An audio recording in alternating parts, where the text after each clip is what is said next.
ശ്വേത എന്താണ് ചെയ്യുന്നത്? അവിയലിന്റെ തൊലി കളയുക. ഓ എനിക്ക് അവിയലിന്റെ തൊലി കളയുന്നോ?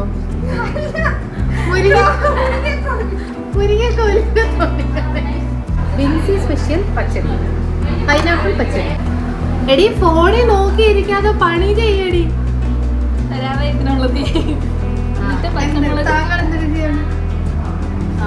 അറിയാൻ മേലാത്ത പണി ചെയ്തോണ്ടിരിക്കുകയാണ്. Hi all, welcome to my YouTube channel. ഇതൊരു ലേറ്റ് പോസ്റ്റ് ആണ് കേട്ടോ. ഞങ്ങളുടെ ഓണാഘോഷം എങ്ങനെ ഉണ്ടായിരുന്നു എന്നുള്ള ഒരു ചെറിയ വീഡിയോ ആണ്. എല്ലാവരും കണ്ടിട്ട് ലൈക്ക് ചെയ്യുക, സബ്സ്ക്രൈബ് ചെയ്യുക. നമ്മളിവിടെ ഇന്നത്തെ പ്ലാൻ എന്താണെന്ന് വെച്ചാൽ ഓണസദ്യ ഉണ്ടാക്കാൻ പോവുകയാണ്. ഒരു 17 കൂട്ടമാണ് നമ്മുടെ ടാർഗറ്റ്. നമ്മളിവിടെ കഷ്ടപ്പെട്ട് കുറേ ഐറ്റം ഇങ്ങനെ കൂട്ടി ഉണ്ടാക്കിക്കൊണ്ടിരിക്കുവാണ്. ഏത് കൂട്ടുവച്ചടത്തിലും കാണുമല്ലോ ഉടായ്പ കാണിച്ച് നടക്കുന്ന രണ്ടെണ്ണം. ഇതാണ് ഞങ്ങളുടെ ടിങ്കും മിങ്കും, 2 കീറാണുക്കൾ. സദ്യക്ക് ഇടയ്ക്ക് സാൻഡ്വിച്ച് അവിടെ ബാക്കിയുള്ള പിള്ളേര് കഷ്ടപ്പെടുന്നത് കണ്ടോ? ഞങ്ങൾ കഷ്ടപ്പെട്ടിട്ട് വന്നതാ. അതുകൊണ്ട് പരിപാടി എടി അത് നക്കിയാണോ? ഇനി ഞാൻ ശ്വേതയോട് പോയി പറയട്ടെ നിങ്ങളിവിടെ സാൻഡ്വിച്ച് തിന്നുന്ന കാര്യമേ. എന്തോ ഒരു വിഷമം എനിക്കൊരു നിങ്ങൾ ഇവിടെ ഇരുന്ന് ഇങ്ങനെ തിന്നുമ്പോഴേ. ശ്വേത, നിങ്ങൾ അറിയാതെ അവിടെ 2 എണ്ണം സാൻഡ്വിച്ച് തിന്നുന്ന കണ്ടോ? ഇല്ല. ചോദിക്കടി. എന്തോടെ കഴിക്കാൻ പോണേ? ഞങ്ങൾ കാളൻ ടേസ്റ്റ് നോക്കുകയാണ്. നിന്റെ കാളൻ. അയ്യോ ഒരു സാധനം തീരുമോ?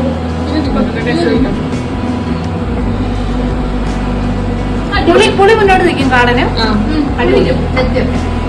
അങ്ങനെ നമ്മുടെ ഇന്നത്തെ നൈറ്റിലെ പണിയൊക്കെ കഴിഞ്ഞിട്ടുണ്ട്. ഇനി നമുക്ക് നാളെ രാവിലെ വെളുപ്പിന് കഴിക്കണമെന്നുള്ള പ്ലാനോട് കൂടി ഗുഡ് നൈറ്റ് പറഞ്ഞ് കിടന്നുറങ്ങി. രാവിലെ വീണ്ടും പണി തുടങ്ങിയിട്ടുണ്ട്. ഞങ്ങളൊരു 6 പേര് കൂടി ഹോസ്റ്റലിൽ ഉണ്ടാക്കുന്ന ഒരു സദ്യയാണ് കേട്ടോ. രാവിലെ തന്നെ നമ്മുടെ സാമ്പാറിനുള്ള എല്ലാം അരിഞ്ഞു വെച്ചിട്ടുണ്ട്. അവിടെ തേങ്ങ ചിരണ്ടിക്കൊണ്ടിരിക്കുവാണ്. അപ്പം നമ്മുടെ ബിൻസി വന്നിട്ടുണ്ട്. ബിൻസി വന്ന് നമുക്ക് ചായ ഇട്ടിട്ടുണ്ട്, കട്ടൻ ചായ. അത് കുടിക്കുമ്പോഴത്തേക്കിനും ആ ഒരു ഉറക്കച്ചടമൊക്കെ മാറി. വെളുപ്പിന് എണീക്കണം എന്നൊക്കെ പറഞ്ഞിട്ട് പോലും കൂടെ ഞങ്ങൾ എണീറ്റതൊരു 8 മണി 9 മണിയൊക്കെ ആയപ്പോഴത്തേക്കിനുമാണ് കേട്ടോ. അതിൻ്റെ കൂടെ ഇച്ചിരി മോർണിംഗ് സ്നാക്സും കൂടെ ആയപ്പോഴത്തേക്കിനും ആഹാ വയറ് ഫുള്ളായി. ഇനി നമുക്ക് അടിപൊളിയായിട്ട് കുക്കിങ്ങിലേക്ക് അങ്ങ് ഇറങ്ങാം. സോയാബീൻ കറി റെഡിയാവുന്നു. Curry soybean sadya. ഒന്നുകൂടെ പറഞ്ഞോളൂ. Soybean sadya. Soybean sadya. Okay. Something new for me. ദാല്, പരിപ്പ് എന്നുള്ള പയർ വെന്തോണ്ടിരിക്കുകയാണ്. നമ്മുടെ കുഞ്ഞ് അരിമണി പോലത്തുള്ള നമ്മുടെ കുഞ്ഞു പയർ വെന്തുകൊണ്ടേ ഇരിക്കും. അതെ. സാമ്പാർ ഇവിടെ റെഡിയാവുന്നു. അടിപൊളി. കഷ്ണമൊക്കെ നന്നായിട്ട് വെന്തിട്ടുണ്ട്. ഇനി കടുക് വറുത്ത് ഒഴിക്കാൻ ബാക്കിയാണ്. ഓക്കേ. പായസം, അടപ്പായസം. ആരുടെയോ ഗൂഢതന്ത്രമായിരുന്നു. പായസത്തിനകത്തുള്ള മിൽക്ക് മെയ്ഡ് എല്ലാം കൂടെ തട്ടിമറിച്ചത് ഈ പരുവത്തിലാക്കിയിട്ടുണ്ട്. ഇനിയിപ്പോൾ പായസത്തിനകത്ത് എന്തായാലും ഇടാൻ പറ്റത്തില്ല. വലിയ ആവശ്യം ഉണ്ടായിരുന്നോ? അത് ഞങ്ങൾക്ക് എടുത്ത് നക്കിയാ പോരായിരുന്നു.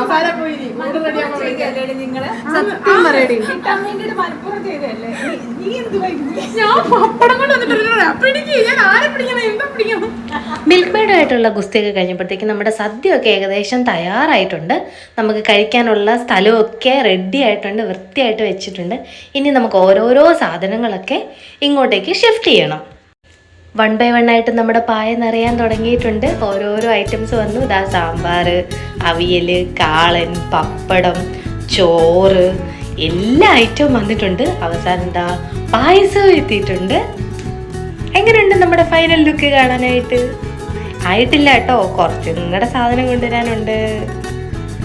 ഇല വന്നു, കുറച്ചും കൂടെ സാധനമൊക്കെ എത്തിയിട്ടുണ്ട്. അങ്ങനെ ഓൾമോസ്റ്റ് എല്ലാം കംപ്ലീറ്റ് ആയിട്ടുണ്ട്.